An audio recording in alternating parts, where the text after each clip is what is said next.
Hi everyone, Helen Blunden here. Hope you're happy, healthy and well. It is time for a new book review where I share some life lessons out of books that I read. The last few days in Melbourne has been stinking hot. We've had a heat wave. All I've been doing is just been reading, lying on my bed and stewing in my own sweat because we don't have air conditioning. It's been very hot and I have been reading the book Steppenwolf by Herman Hesse. Now, every time I think of the word Steppenwolf, I think born to be. Anyway, you get my drift. I previously have read Siddhartha, his book. I've not read anything else of his except this one now, so only 2 books.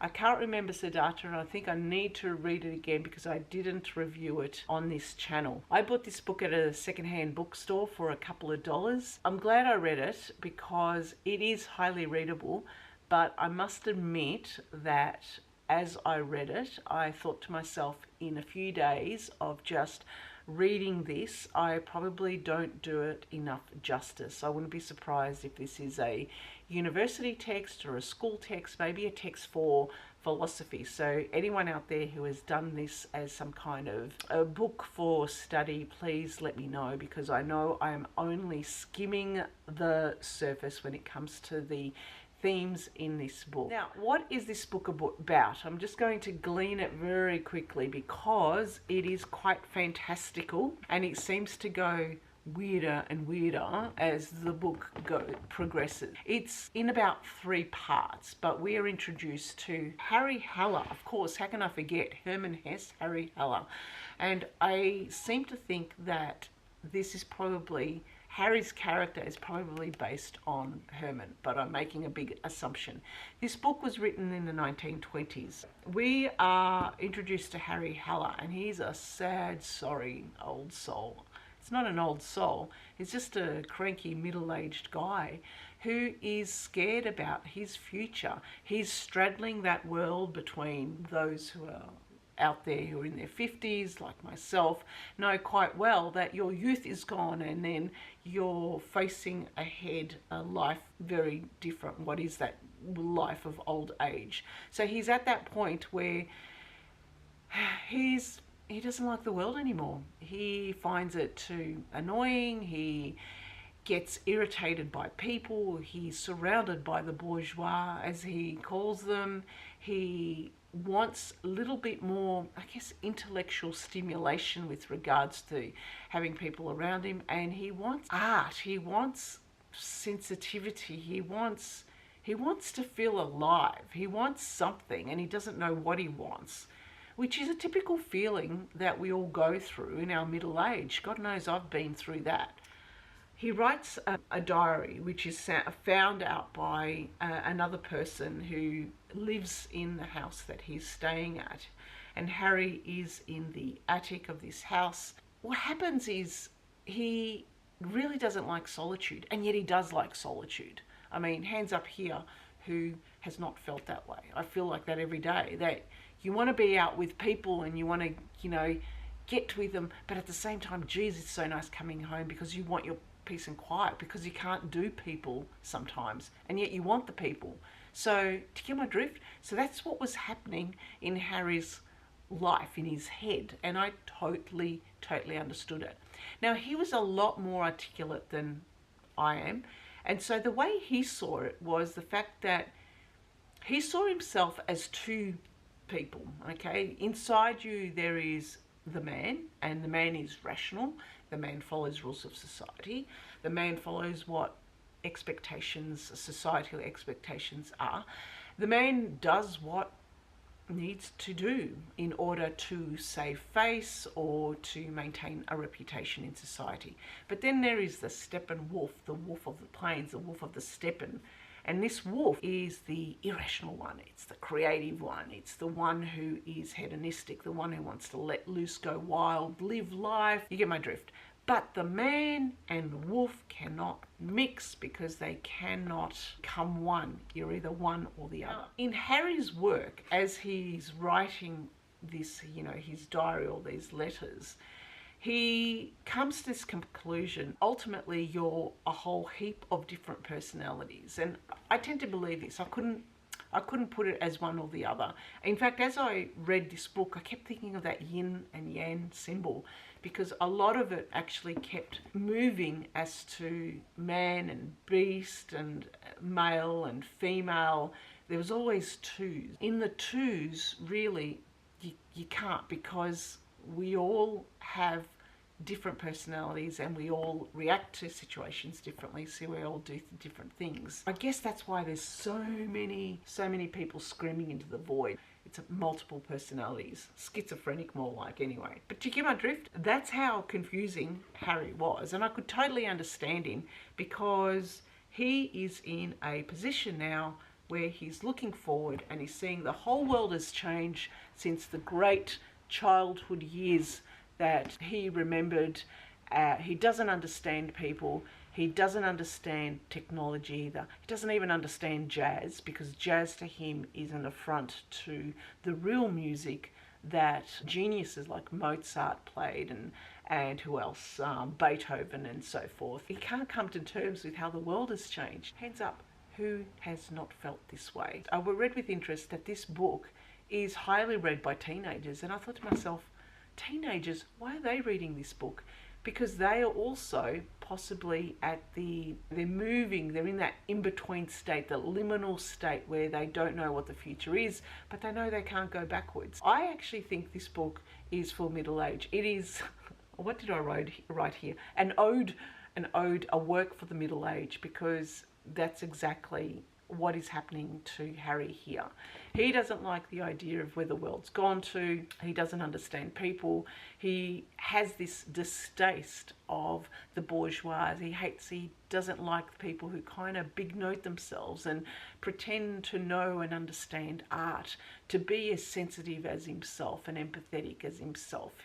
He has this kind of snobbish view, I must admit. I didn't really take to Harry's character, but I understood where it was coming from. So Harry decides that when he turns 50, he's going to commit suicide, because after all, there is nothing in the world for him. He comes back to his room and there's solitude there. Even though he craves solitude and he wants people, he doesn't even know what he wants. So one day he goes out and he's walking the street and he sees this strange character with an A-board and who's handing out pamphlets. And the pamphlet that he receives from the guy is a treatise on the Steppenwolf, and where it talks about these two modes of character. And he gets so irate with that, he goes into a bar. As well as that, let me just say, something else happens where he gets invited to a professor's house, where he sees the professor's wife has a picture of Goethe, the German philosopher, on the mantle there, and he goes off his rocker because he doesn't understand why this bourgeois people have a picture of Goethe. You know, what would they know about the great work of this philosopher? So can you see how the snobbishness and the arrogance is there? So anyway, he goes into this bar and he meets a lady who is the extreme opposite of him, called Hermione. And Hermione over time starts to introduce him to all the hedonistic pleasures of life, of drinking, of eating, of enjoying life. She teaches him how to dance. She asks him to this ball, which he goes. She even invites another woman, Maria, a prostitute, into his bed. So all of a sudden we see that Harry becomes alive with life. The other thing I was really interested in this book, for a book that was published in 1927 and written in the early 20s, there's a lot here that are quite, I guess, shocking concepts that would have been at the time. We're talking, there's references to homosexuality, there's reference to drugs, references to threesomes, you name it, it's all in there. So over time, Hermione says to him that he will kill her, and he doesn't believe it. The book is written in 3 parts. The third part, though, is the weirdest part. I mean, obviously Herman must have taken something when he was writing this book, because it became actually quite psychedelic. Psychedelic to the point that you can actually imagine this being a movie. Imagine a movie where the character is going down a corridor of many doors, and as you open a door, there is something freaky that happens on the other side. I mean, I'm sure that there are a zillion horror movies out there with that concept in mind. I reckon probably they've taken it out of Steppenwolf. So he walks down these corridors. Again, we don't know, this is a dream sequence, what's happening. I assumed it was an entire dream sequence. Behind each door is a certain permutation, accommodation of something that has happened in his life, or should he have chosen differently in life, that's what would have happened. Some of it fantastical, some of it good, some of it bad, you name it. It just was all weird. Ultimately though, what the book was trying to tell me and what I got out of it when I finally closed the book and put it down and actually I thought to myself, what is this book? It was overall a very positive message. And that message was, don't sweat the small stuff. Live life. Do what you want. Enjoy it as much as you can. Joke as much as possible, because you can't take life seriously. We're never going to understand being in this liminal space of an old world where we remember the past and being sentimental about the past. That'll never come back. And in this new world that we don't know what will happen. We don't know how things are changing. Ultimately, what we can do is just simply live life. Make the choices, whatever we decide to choose, and then live it, because you only have one life. They are the main ideas that I got out of this book. We can live our own lives, but it's pointless being serious. It's pointless trying to understand it. And ultimately, we do what we need to do. Not to think of the others out there as unfeeling or not empathetic or not as sensitive as us, the bourgeois. Ultimately, they too are living their life. So who are we to pass judgment on those people? Ultimately, a great book to read, at times difficult, but like I said, I felt as if I was just skimming the surface with this book. There's so many good quotes in this book, and I would say that there are many references in here that you see in different movies and in other books as well, possibly in philosophy. One of the things I also liked about this book was he kept mentioning this Americanization of things, and by Americanization, he specifically talked about it in terms of jazz, which he felt was an affront to his ears. And he also talked about the radio, and he didn't like the aesthetic of the radio being in the room because it marred this view. And it was really interesting, because I thought to myself, you know, I'm in a household that is in between worlds.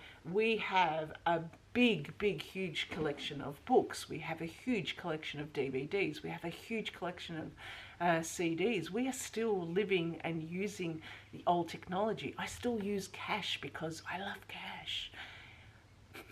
At the same time though, I also get scared about the future. I don't understand AI. I don't understand this, you know, movement to digital currency. I don't understand a lot of things.